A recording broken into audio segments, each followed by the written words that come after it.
Hola amigos de YouTube, les doy la bienvenida a esta serie de 3 capítulos de historias de terror sobre videojuegos. Disculpen si me he demorado en subir más videos, ya que he estado falto de tiempo por mucho trabajo. De igual forma aquí les vuelvo a cumplir con esta nueva serie que les traigo, de manera que espero les guste. Bueno amigos, los dejo con las 3 primeras historias de la serie.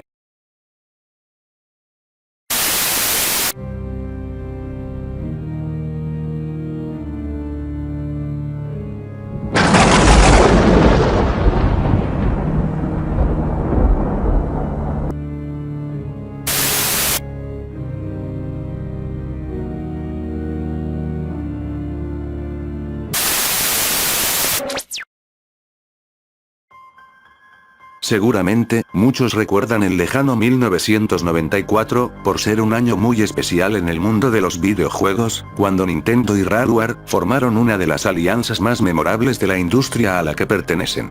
Es en este contexto en el que nace el videojuego de Donkey Kong Country, una revolución gráfica en su tiempo y un juego muy inocente, apto para todo tipo de audiencia. Desde la salida de ese juego ya se veía venir una segunda parte, pues Nintendo y Rare no perderían la oportunidad de sacar adelante la joya que acababan de crear, y un año después, en 1995, llega Donkey Kong Country 2. Diddy's Kong Quest, una de las mejores entregas para la consola Super Nintendo, un título innovador e igual de inocente que su antecesor, aparentemente. Todos sabemos que en las versiones beta de los videojuegos se dejan muchos elementos atrás, escenarios, personajes, ítems, etc. y Donkey Kong 2 no fue la excepción. En la lista de los enemigos se encontraba un misterioso personaje un tanto diferente al resto de villanos. Se trataba de Mr. X, un pirata igual que los demás enemigos del juego, pero con un aire un tanto diferente. A diferencia de la mayoría, Mr. X era un fantasma, y aunque podemos encontrar a otros fantasmas en el juego, este tenía un aspecto un poco más siniestro. Cargaba una espada, lo cual es común en los enemigos de este título, no tenía piernas, en lugar de manos tenía 2 garfios, su piel era blanca, y con globos oculares rojos, y retinas negras, un sombrero y chaqueta de capitán desgarrada. Estas eran las características que conformaban a dicho personaje, pero no es su aspecto principalmente lo que lo hace inquietante. Todos conocemos a Nintendo como el niño inocente de la industria de los videojuegos, su catálogo en aquella época era mucho más suave que hoy, mucho tenía que ver la censura de la época, pero también las estrictas normas de violencia que tenía Nintendo en aquellos entonces, llegando inclusive a ser muy criticada dicha empresa por quitar la sangre de videojuegos como Mortal Kombat. Nintendo entendió pronto que esto resultaba molesto, y en muchos casos hasta inaceptable para los videojugadores, por lo que comenzó a ser más flexible, dejando la sangre para la segunda entrega de Mortal Kombat entre otras nuevas libertades, pero hubo un punto en el que estas libertades fueron más allá. Nintendo quería romper con su estereotipo de videojuegos infantiles y decidió hacerlo con la segunda entrega de su simio, así que encargó a Rare un videojuego mucho más maduro pero que siguiera siendo aceptable para los niños. Como se podrán dar cuenta, dicho encargo es una contradicción en sí mismo. Con esta confusa descripción, Rare se puso manos a la obra. Todos los que han jugado Donkey Kong 2, recordarán a King K. Rool, conocido en esta segunda parte como Capitán K. Rool, como el jefe final del juego, el líder de los Kremlings piratas, y rey de la isla Kremlin. Sin embargo, originalmente no sería así. Originalmente K. Rool no aparecería en el juego, esto era porque, según el libro de la versión beta que fue empacado accidentalmente en la caja del juego para el mercado alemán, K. Rool era asesinado por un poderoso espectro llamado Mr. X. Más adelante en el libro, en la sección de personajes en el apartado de enemigos, se encontraba la imagen de este espectro. Junto a la imagen de este se encontraba un pequeño texto en inglés, lo que significa que a Mr. X, nadie lo conoce o lo ha visto antes en alguna parte. Mr. X, fue concebido para ser el villano principal de esta entrega. Él asesinaría a K. Rool después de secuestrar a Candy Kong, la novia de Donkey Kong, por considerar que ya no lo necesitaría más. Entonces Donkey y Diddy deciden ir al rescate de Candy, por lo que se aventuran a la isla de los Kremlings. Ya en la isla, Funky Kong les otorga armas, pero no las armas inocentes de Donkey Kong 64, sino armas reales. Estas harían explotar a los enemigos al dispararles, haciéndoles despedir sangre. La idea de las armas reales fue considerada nuevamente para la versión de Nintendo 64, pero al igual que en el Super Nintendo, fue desechada. El videojuego se hacía más sangriento conforme se avanzaba, ya que el número de enemigos que había que matar aumentaba. Los adversarios de esta beta son muy diferentes a sus contrapartes de la versión final, pues cuando estos usaban sus armas tenían un efecto más real, es decir, sus espadas realmente cortaban a nuestros personajes, al igual que los cañones los aplastaban, haciendo un espectáculo más sangriento y violento. Como en todos los videojuegos de aquella época, dentro del juego la historia era poca, o nula, por lo que para saberla, había que consultar el libro que acompañaba al juego en su caja, este libro de la versión beta, que como dije anteriormente fue empacado por error en una caja de la versión final del juego para Alemania, revelaba la trama que este hubiera tenido de haber sido finalizado. Resulta que el objetivo de Mr. X era volver a la vida. Para lograr esto tenía que sacrificar a Candy bajo un ritual Kremlin de magia negra, aunque en el libro no se revela por qué específicamente ella, se puede suponer que esto se debe a que en esos días la historia de un videojuego no era muy importante, todos los esfuerzos se centraban principalmente en la jugabilidad, o bien, que esto sería revelado dentro de la trama del juego. Cuando la versión beta finalizó con unos cuantos niveles, se llamó a los testadores para que opinaran sobre el juego, y buscaran bugs. Ninguno quiso finalizar el primer mundo, pues encontraban la violencia del juego muy cruda, además de bizarra por sus personajes caricaturescos, principalmente porque ya los habían conocido un año antes con una faceta más inocente. Nintendo y Rare finalmente decidieron desechar gran parte del material beta, y regresar a la fórmula original, pero agregando las mejoras que ya conocemos de la versión final. Sin embargo, este intento fallido dejó un legado, pues Nintendo y Rare optaron por hacerlo una vez más, esta vez con personajes inéditos para evitar las antiguas reacciones, y fue así como nació el clásico Conker's Bad Fur Day.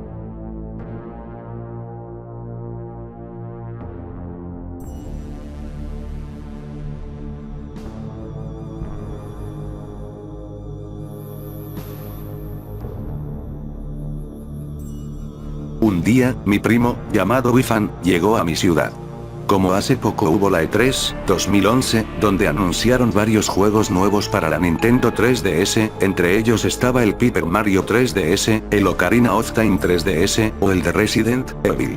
Claro de que ya los habían anunciado. Antes de lo anterior, o sea, antes que se fuera la última vez a Japón, me contó de que iban a salir nuevos juegos para el 3DS, y que cuando fuera la E3 2011, me diría los detalles.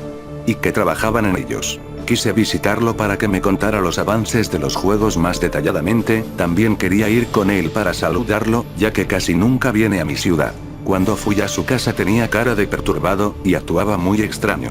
Me agarró la curiosidad, y le pregunté cuál era su problema, nunca debía haberlo hecho. Me dijo asustado que cuando trabajaban en el Mario 3DS, que es un remake del original, es el mismo que el de Nintendo 64, pero remodelado supuestamente, realmente iban a hacer una cuarta parte del juego, o sea, iba a ser el 4.1 original.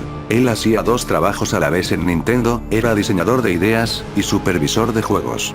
Cuando prepararon ideas para el juego, se les ocurrió una idea de que le agregarían un nuevo hermano a Mario, llamado Carlo, iba a ser el hermano gemelo de Luigi, iba a parecerse a él, pero este tendría la gorra, y la ropa café, y otras pequeñas diferencias. Después de varios meses trabajando en el proyecto, hablando de los programadores, lograron terminarlo. El gameplay del juego regresaba al del Paper Mario para el GameCube RPG, los personajes jugables eran Mario, Luigi, Yoshi, Carlo, y otros que ayudaban a Mario, y compañía para el juego. Cuando le avisaron a Wifan de que ya estaba listo el juego, fue con sus otros 5 acompañantes a jugar, y revisar el juego. Para una mejor evaluación, usaron una televisión en 3D, y un aparato para conectarlo a la televisión. El control. Se usaba un 3DS conectado al aparato, y a la televisión. Todo andaba bien, buenas gráficas, algo complicado, adictivo. Habían 7 mundos, el primero era lo clásico, o sea, era bosque, muy animado, y fácil. El segundo era de la mansión del Luigi, el tercero llegabas a Delfino Plaza, como en el Super Mario Sunshine, en el cuarto te encontrabas con Bowser, y obviamente tenías que vencerlo. En el quinto llegabas al castillo de Peach, como en el Super Mario 64, el sexto era del espacio, y el mundo 7. Te encontrabas en algo que era algo complicado de describir. Se iniciaba el nivel, y era muy diabólico y oscuro, supuestamente era otra dimensión donde solo podía acceder Carlo, ya que los demás habían sido secuestrados por un nuevo villano. La música era perturbadora, y se oían gritos de vez en cuando. Pensó mi primo que eso asustaría a los niños, pero decidieron terminar de jugarlo. Los enemigos eran Goombas, demasiado fáciles como para ser el último nivel, lo que lo hacía muy extraño, pero lo más raro era cuando luchabas contra ellos. El fondo se volvía negro con rojo mal dibujado, también se aparecían bus morados con los ojos rojos, y con la boca sangrando, claro que en el fondo, y desaparecía mis puntos de vida, y mis datos en el fondo, estos fueron reemplazados por los bus. Los enemigos se transformaron en ojos negros con ojos rojos, tenían una increíble cantidad de HP, y cuando los matabas se escuchaban gritos, y empezaban a sangrar. Cuando se llegó al jefe final, que se llamaba Espiráculo, como el de los pingüinos de Madagascar, el enemigo era el normal, lo raro era que estaba demasiado fácil, y lo venció al segundo turno. Al vencerlo el jefe se derritió, y le salió mucha sangre. De repente, el juego se trabó menos la música. Wi-Fan pensó que ese juego se estaba dañando, o que alguien les hacía una broma pesada. Cuando estaban a punto de reiniciar la consola, y avisarle al jefe encargado, sucedió lo peor, me dijo que en la pantalla se apareció un destello blanco que duró como 5 segundos, al quitarlo apareció Carlo con un terrible grito como un screamer, sin extremidades, en lugar de ellas tenía sangre saliendo, y para acabar, tenía la boca sangrando, y los ojos negros con el centro rojo, y lloraba sangre, además de que se escuchaba como lloraba. Era espeluznante, pues el sonido se le quedó grabado en la mente a mi primo. Al verlo me dijo que se espantaron de miedo, ya que para acabar era en 3D, y un volumen muy alto. Un acompañante de él se desmayó, y al hacerlo se golpeó la nuca, lo cual provocó su muerte, otro se suicidó al día siguiente, y él con el resto de sus compañeros hasta el día de hoy, siguen teniendo pesadillas, y deseos de suicidarse. Finalmente, le dijeron al dueño de la compañía de Nintendo, Shigeru Miyamoto, esa broma pesada, a lo que se asustó de ver que alguien había muerto por el videojuego, de manera que ordenó a empezar el juego de nuevo, pero como ya se acercaba la fecha de la E3, que mejor tendrían que hacer una remodelación de la primera entrega. No le creí, así que me mostró una imagen de Carlo, que apareció en su maleta sin ninguna explicación, al verla me traumé, pero no tanto como él.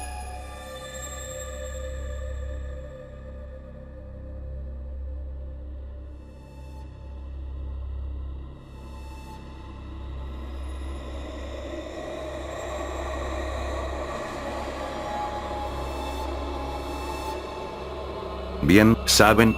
Estoy realmente asustado. No creo querer volver a jugar Minecraft en lo que me queda de vida, y es que, lo que acabo de presenciar, me dejó marcado de una forma terrible. Las manos me sudan, y mis dedos tiemblan mientras escribo, lo que hace que deba intentar escribir cada palabra unas 2 veces antes de seguir con la siguiente. Prendí todas las luces de mi pieza, hasta la televisión la tengo encendida, todo para distraerme de las terroríficas imágenes que me ha traído un juego que, antes, podía considerar inofensivo. Todo empezó hoy por la noche, mientras jugaba Minecraft. En lo que jugaba hablaba con mi novia por Skype, así que para escucharla mejor llevaba audífonos puestos. Estaba explorando eso de crear nuevos mundos con diferentes palabras, o números que convierten la creación aleatoria en un mundo fijo, con valores predeterminados según el número, o palabra que se escribe. También, antes de jugar Minecraft, había visto unos videos gore, que me mandó ella, mi novia, por lo que también tenía eso dándome vueltas por la cabeza. Así que, después de escribir bobadas y ver en qué mundos resultaban, decidí intentar con palabras más oscuras. Puse muerte, odio, mentira, infierno, y varias otras, todas resultando en mundos sin ninguna maldad aparente. Al quedarme escaso de ideas, recordé con qué estaba tratando. Era Minecraft. Si quería encontrar algo fuera de lo normal, debía intentarlo con una seed relacionada con este mismo. Luego de pensarlo un poco, llegué a una seed que era perfecta para la ocasión, Heartbrain, Alif. Puse el modo de juego en creativo, y le di clic a crear. Aparecí en un mundo normal, o eso parecía. La única diferencia era que a mi alrededor no había nada, tan solo pasto, y también que era de día pero el sol no aparecía. Al principio pensé que quizá los gráficos no se habían cargado del todo bien, así que no le di importancia. Busqué por todos lados para encontrar árboles, o lo que fuera, y al no verlos, decidí abrir mi inventario. Con el modo creativo debería tener todos los objetos disponibles, para crear un árbol, y así adornar un poco el paisaje. Hasta ese momento todo iba bien, puse un sapling, y algo de polvo de hueso en mi acceso rápido, planté el sapling, e hice crecer dicho árbol. Para mi sorpresa, el árbol que salió era gigante, mucho más que el promedio. Debe de haber medido unos 20 bloques de alto. Presioné espacio 2 veces para volar, y ponerme arriba del árbol, pero al llegar arriba noté que había algo en su copa. Era un cartel. Al leerlo de frente, quedé sorprendido. El cartel estaba en inglés, pero su traducción decía: todos se han ido. Solo quedo yo. No me busques. Déjame encontrarte. Al verlo y releerlo unas 4 veces, me dije a mí mismo, vaya broma de Notch. Calmándome con la idea de que quizá había encontrado un secreto digno de un reconocimiento. Aún así, no salía de mi asombro, y pasado esto decidí seguir explorando. Me puse nuevamente a volar, y me dirigí hacia un punto lejano en el horizonte. Mientras seguía noté que la tierra seguía siendo plana, con el detalle de que el color del pasto iba opacándose cada vez más, de forma tan gradual que no me daba cuenta. Llegó un punto cuando su color era demasiado oscuro, así que bajé para examinarlo más de cerca. Justo en cuanto pisé tierra, di 2 pasos, y di con una caída. Me asusté, e intenté apretar doble espacio para volver a volar, pero no servía, tampoco podía mover la mira. Apreté la tecla escape, pero era inútil, no funcionaba tampoco. Lo único que podía hacer era ver cómo iba cayendo, y cayendo, cada vez más rápido, a un lugar cada vez más rodeado de tinieblas, hasta que en un momento todo se hizo negro, y solo pude ver la barra de acceso rápido. Finalmente toqué suelo, o así pareció, porque el personaje hizo el ruido característico de daño, lo cual era raro, porque ni siquiera tenía la barra de vida, solo que esta vez, fue distinto. El ruido era más fuerte, como un gruñido de dolor, casi como si en la caída se hubiera roto algo. Ahora podía mover el ratón, pero con lentitud. Miré hacia arriba, pero no se veía nada, ninguna clase de entrada. Podía caminar, pero la mira se inclinaba ligeramente hacia abajo con cada paso que daba, como si el personaje estuviera cojeando, y podía oír ligeros gruñidos cada vez que avanzaba. La tecla escape seguía sin funcionar. No podía ver nada. Estaba perdido ahí abajo, explorando una caverna desconocida a la que había llegado de forma inexplicable, hasta que mi personaje se detuvo por completo.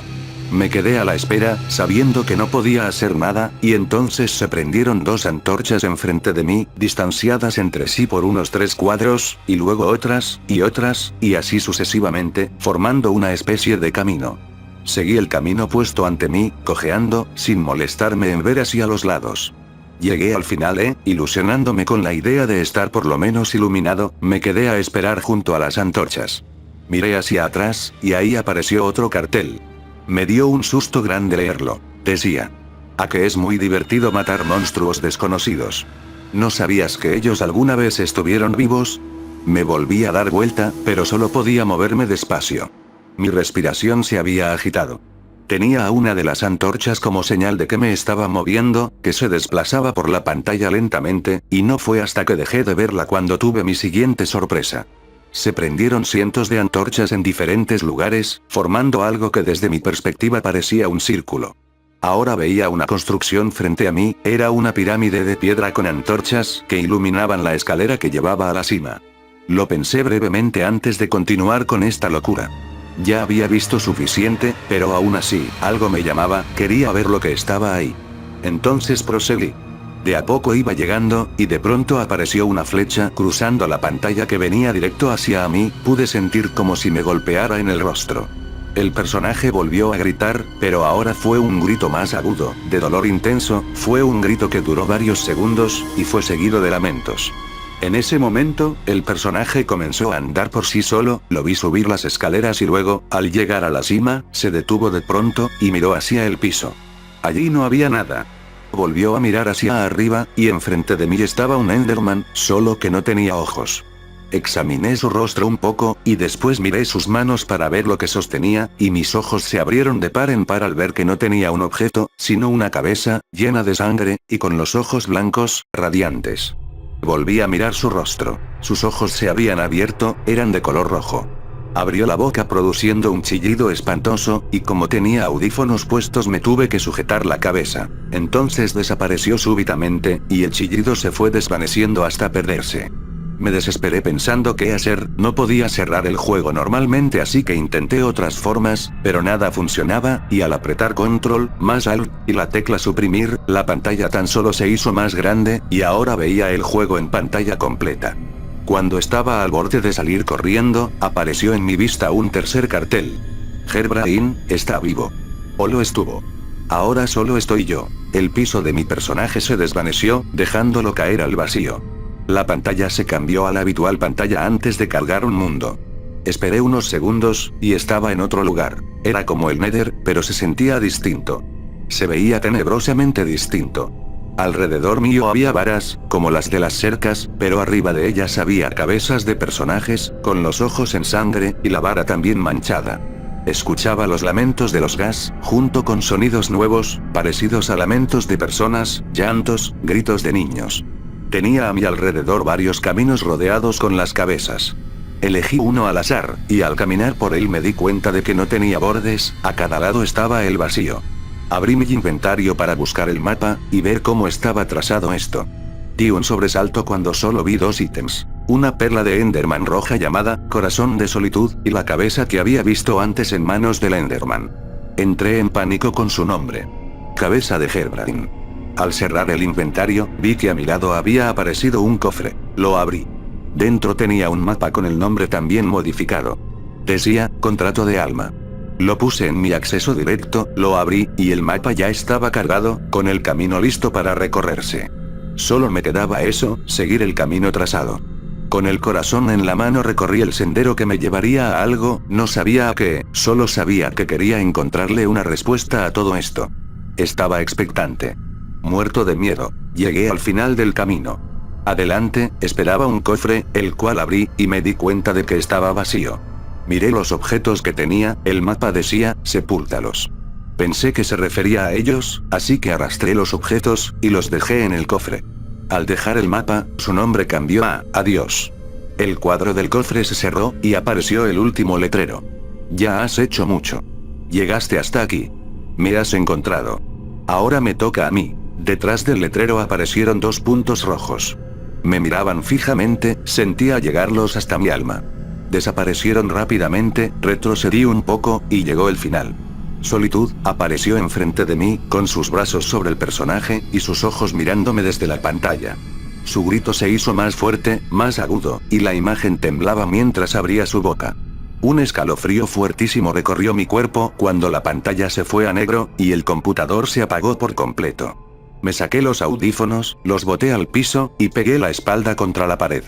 Maldecía mi curiosidad muchas veces, maldecía todo. Ahora estoy muerto de miedo terminando de contar esto. Temo que en cualquier momento aparezca Solitud, para cumplir su palabra, y no tendré cómo evitarlo. Vi por la ventana una o dos veces, y estoy seguro de haber visto un par de ojos rojos mirándome, desde las sombras, de la misma forma en que lo hacían desde el juego. Solo que esta vez no tendría cómo sacármelo de encima, o cómo cerrar la partida.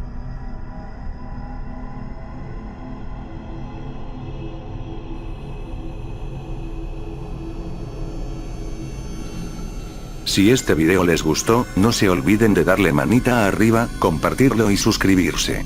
Los invito también a ver mis otros videos donde hablo de diversos temas. Se despide para ustedes Esteban Molech y hasta la próxima.